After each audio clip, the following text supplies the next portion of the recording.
What's up, everybody? This is Michael here, and I'm here to talk about my favorite JRPG developer, and that happens to be Nihon Falcom. Nihon Falcom? I'm gonna say Falcom. I don't want to screw up the name. They're too great to get the name screwed up. So, I play a lot of RPGs. I played a million JRPGs in my time. Like, I've played so many since 97? Yeah, I played a lot of RPGs throughout my time. So at this point, it's really hard to impress me because I've just seen every story. I've seen every type of way you can tell the same exact hero story or whatnot. So it's not easy to impress me sometimes. Sometimes I'm like, it's okay.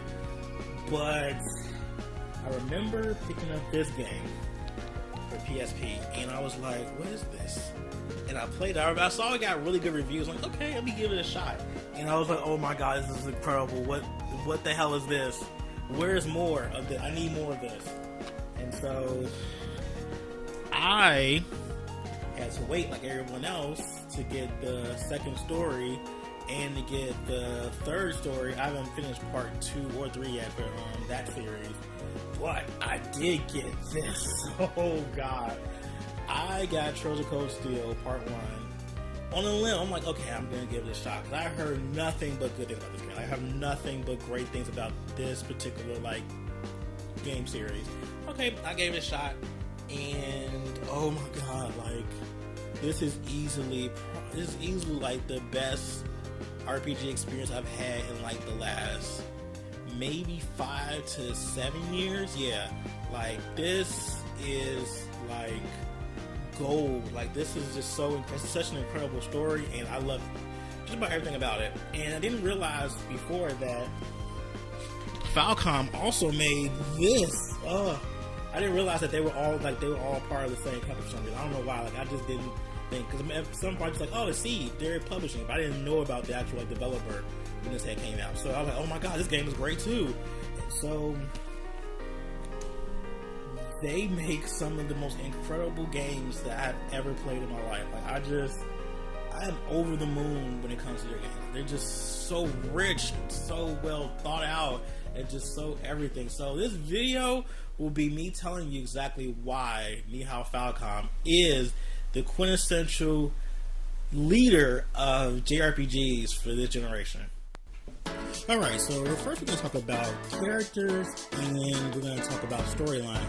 I feel like both of these two concepts are really integral to each other, so I feel like I can talk about those together. So, Falcom is a good way of doing characterization. I feel like the characters move the story, and the story also moves the characters. They're kind of one and the same. And I feel like I would say the Yi series isn't necessarily as story heavy as the Legend of Heroes series, but Yi still has a really good way of characterization. I would say that the recent Yi games have definitely done a good job of creating really memorable characters. Even the characters that you don't even get to play with are still really memorable. A lot of side characters in the game definitely have their own unique personalities, their own motivations. They even have their own backstories, and you get to actually understand their backstories too. They just have a lot of characters they have, especially in these games, definitely allow you to understand a lot of what's going on with them. So you get a really well-rounded character, which makes for a better story. I think even though Tokyo Xanadu isn't exactly the vanguard of the Falcom games, I still enjoyed it deeply because there were just so many characters that you got to meet throughout the entirety of the game. And I love games that have characters that have depth and not necessarily complex, but still just allow you to understand the full breadth of their personalities and the motivations that make them want to do the things they do. I feel like a lot of other games don't necessarily give you enough backstory or enough they don't give you enough information in order to make a good understanding of the characters, and I think that's really necessary, especially when you have these long campaigns of games that are 50 hours long. In that time frame, I definitely need to have a reason to go through this game for so long, and having really strong characters definitely helps build the story even better. And I love how Falcom definitely makes even the most insignificant characters within their games have some importance to the story, or even just add more value to the game itself. And that's really notable to see, because a lot of times you see NPCs have zero to do with the story, or just there just to move the story along.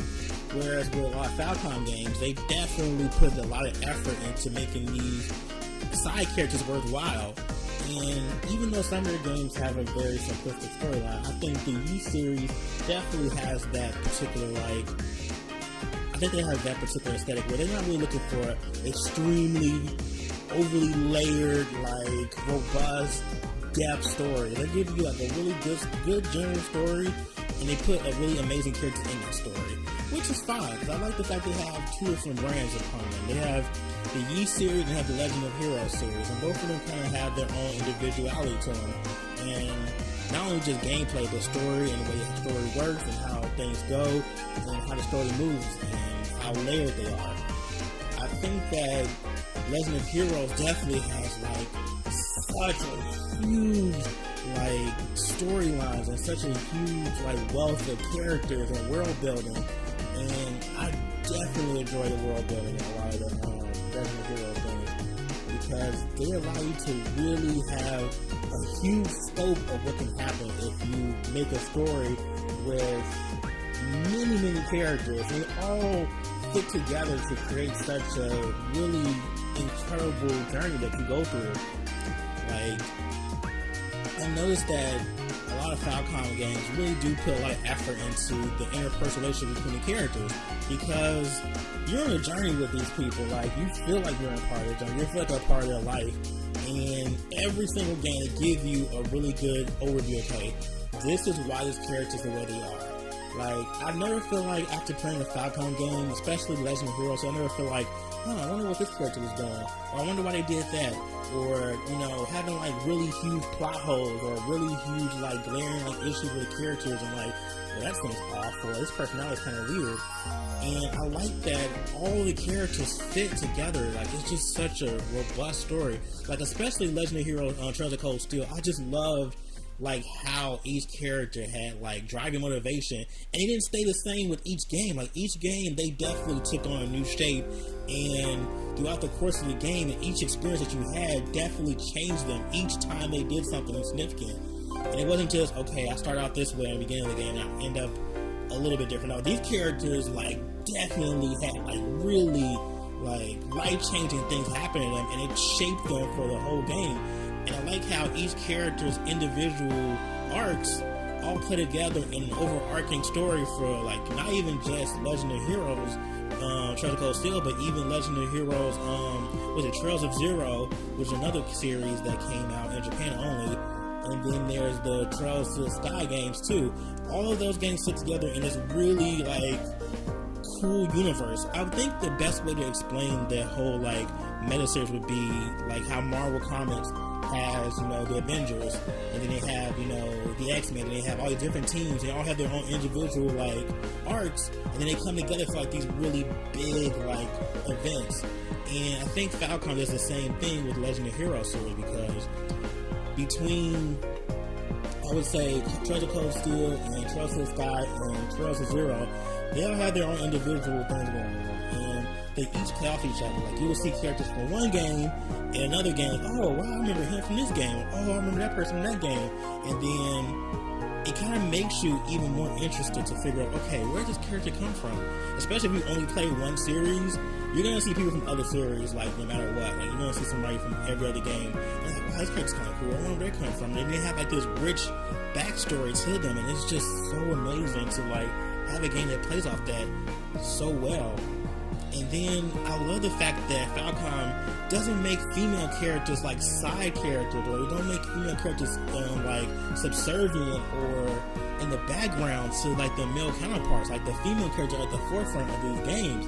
Like, the females definitely have just as much, if not more, like bearing on the story than the male characters do. And it's not in the way where they're trying to like push this as like, okay, we're a feminist like video game developer. They just do it because they just how they tell stories, and it's lovely to see, because a lot of JRPGs definitely put women at like the subservient or the lesser roles in the game, and they never have such a like prominent role. And I love the fact that the like all the Falcom games definitely make women equals within the scope of the story, and they give them so much range too. Like certain female characters can be masculine, some can be ultra feminine, some can be cutesy, some can be sexy, some can be lesbian. Like they put so much into their games and give you such range and give you so much to like explore as far as females and just like the scope of what a female character can be in a JRPG, because I think a lot of JRPGs in particular really put women in just a really one-dimensional box a lot of times, and there's not a lot of like space in order for females to do more. And I love that Falcom allows female characters in general, to have space to be in a multitude of ways, in a multitude of facets, in a multitude of positions. Like they have villains, they have like, you know, a cutesy character, but even the cutesy characters are like badass. Like in Trails of Cold Steel, like Toa, she was like this cutesy, you know, she was super smart. She was a class president, and she was so tiny, but she commanded such authority. And I just never seen a game allow a character like her to assert herself in such a way and give a female character such agency. Like they never really, that's not something you see a lot of times in JRPGs, and it's just amazing to see, and it's amazing to play. And I just love being able to see characters be on the same like wavelength and the same like footing, because it's not that common. Not even in the Western RPGs that you see a lot of that. Like women are just not always that important. They're usually a damsel in distress or just a plot device. But like right here, like I love this scene so much. When she kicked him, I was so hyped for her, because when I first like, oh, she looks really interesting, and then she got her little moment. Like she had a moment where she had importance that was really just her time to be activated and have agency, and I just love stuff like this. I love it, and I wish more companies did this. I wish more companies were able to allow female characters to thrive and to be, you know, extraordinary, and not just, you know, oh, I have to play second to male characters. Like I just want them all to be equal in games, because female characters are awesome. Like I'm such a like pro female character person, so when I see female characters being badass and being awesome, like in most Falcom games, I'm always like, team girl, let's go, let's do this, slay all of them, girl. And it just gives me so much life. So yeah, their characters and their worlds and their politics and everything is just so rich and robust, and I just love it. It's just amazing. So now we're going to talk about gameplay. So there are two distinct gameplay types for Falcom games. There's either their action RPGs or their turn-based RPGs. The Legend of Heroes series is turn-based, and the U series is action RPG. And I will put Tokyo's Iron Being there too, because that's an action RPG as well. And a lot of people say, oh, turn-based games are so old school, but I love how Falcom finds a way to make old school things feel new and make old school things feel important and rich. Like, I definitely enjoy just having like being able to have like such a big dichotomy between their two main franchises, because of course I love turn-based games, but I also love action RPGs too, and I love being able to go between the two, because they definitely both have merit to them. They definitely both have like depth to their gameplay elements. And I love how Falcom, when it comes to gameplay, they give you all the tools you need to be successful in the games. And Falcom kind of like, in some ways, holds your hand in certain parts of gameplay. Like they tell you, like, if there's a part in the story where it's like, okay, this part of the story is going to move if you choose this. You go through this door right now, and the game's going to go further. So it lets you know beforehand. They're really good about that. They don't want to like, they don't try to like make the game harder than it has to be, because these games will definitely get pretty difficult. Like, they're not just, you know, go in, just hack and slash and that's it. Like, they definitely require you to actually like play the game, learn the game mechanics, learn all you can, and to be successful. Because at a certain point, especially towards the end of the end game, that's when stuff gets too real. Like, the characters get like, they get all their attacks and all their like abilities and stuff, but the boss fights are crazy hard. Like, I remember playing Trails of Cold Steel part 2, and the last boss fight was just like, how in the hell am I going to be able to defeat him? And a lot of times it takes a lot of skill, and it takes a lot of planning and strategy. And I love how they make it so that if you don't plan ahead and if you're not good at strategy, you will not be successful in this game series. And that's really important, because it makes you actually like think and have like and like critical thinking. I think that's really lost in a lot of games these days too. Some games are just really simple to play, and I'm not saying that Falcom games are super hard, but they do require actual like thought to replay them, and that definitely makes me enjoy them a little bit more. Like, I feel so rewarded after I defeat a boss fight. Like, oh my god, I just did it, and it makes me feel good on the inside. I know like I defeat a really, really tough boss, or I defeat a really tough puzzle, or I figured something out that I didn't figure out before.